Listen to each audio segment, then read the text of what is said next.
Hi friends, welcome to Renna சமையல். இன்றைக்கி என்ன சமையல் பார்க்க போகிறோன்னா, பொரிச்சு வச்ச முட்டை கிரேவி தான் பார்க்க போகிறோம்.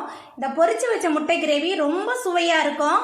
ஒரு தடவை இந்த முட்டை கிரேவியை நீங்கள் செஞ்சு சாப்பிட்டீங்களா அடிக்கடி செஞ்சு சாப்பிடுவீங்க. அந்த அளவுக்கு ரொம்ப சுவையாக இருக்கும். அந்த எளிமையான முறையில் செய்யக்கூடிய பொரிச்சு வச்ச முட்டை கிரேவி ரொம்ப சுவையாக எப்படி செய்கிறதுன்னு வாங்க பார்த்துடலாம். பொரிச்சு வச்ச முட்டை கிரேவி பண்ணுறதுக்கு முதல்ல எண்ணெய் சேர்த்துடலாம். 4 டேபிள் ஸ்பூன் எண்ணெய் சேர்க்குறேன். எண்ணெய் சூடாயிட்டு நம்ம வேக வச்ச முட்டையை சேர்த்துடலாம். அடுப்பை மிதமான தணலில் வச்சு நான் 6 முட்டை சேர்க்குறேன்.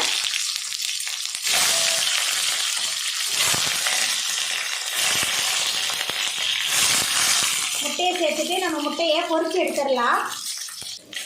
முட்டையெல்லாம் நம்ம திருப்பி திருப்பி விட்டு வேக வைக்கணும். எல்லா பக்கமுமே நல்லா பொரிஞ்சு வரணும். அடுப்பை மிதமான தணலில் வச்சு நான் எல்லா முட்டையும் பொரிச்சு எடுத்துட்டேன்.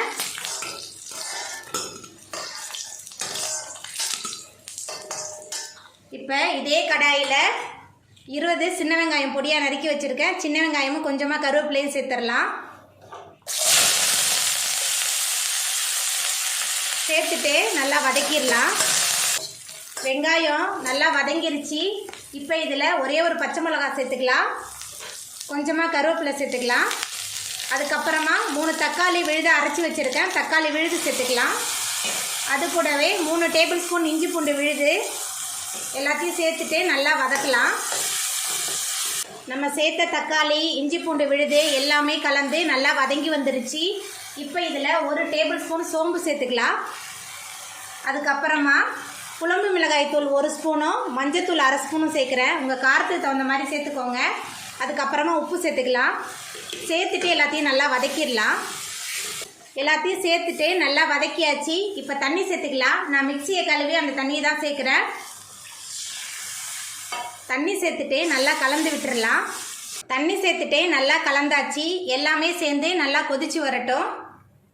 மசாலாவோட பச்சை வாசனை போகிற அளவுக்கு நம்மளோட கிரேவி நல்லா கொதிச்சு எண்ணெய் பிரிஞ்சு வந்துருச்சு. இப்போ இதில் மேலால் கொஞ்சமாக கொத்தமல்லி தழை தூவிடலாம். அதுக்கப்புறமா நம்ம பொரிச்சு வச்ச முட்டையை சேர்த்துடலாம். முட்டை சேர்த்துட்டு கலந்து விட்டுடலாம்.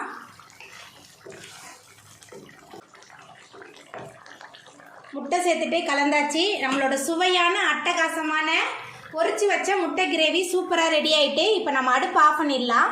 அவ்வளோதாங்க, நம்மளோட சுவையான பொரிச்சு வச்ச முட்டை கிரேவி ரொம்ப சூப்பராக ரெடி ஆகிட்டு சப்பாத்தி பூரிக்கெலாம் ரொம்ப அட்டகாசமாக இருக்கும். இந்த சுவையான பொரிச்சு வச்ச முட்டை கிரேவியை நீங்களும் உங்கள் வீட்டில் செஞ்சு பாருங்கள். இந்த வீடியோ உங்களுக்கு பிடிச்சிருந்தா லைக் பண்ணுங்கள், ஷேர் பண்ணுங்கள், கமெண்ட் பண்ணுங்கள், சப்ஸ்கிரைப் பண்ணுங்கள். அப்படியே பக்கத்தில் உள்ள பெல் பட்டனை கிளிக் பண்ணிடுங்க.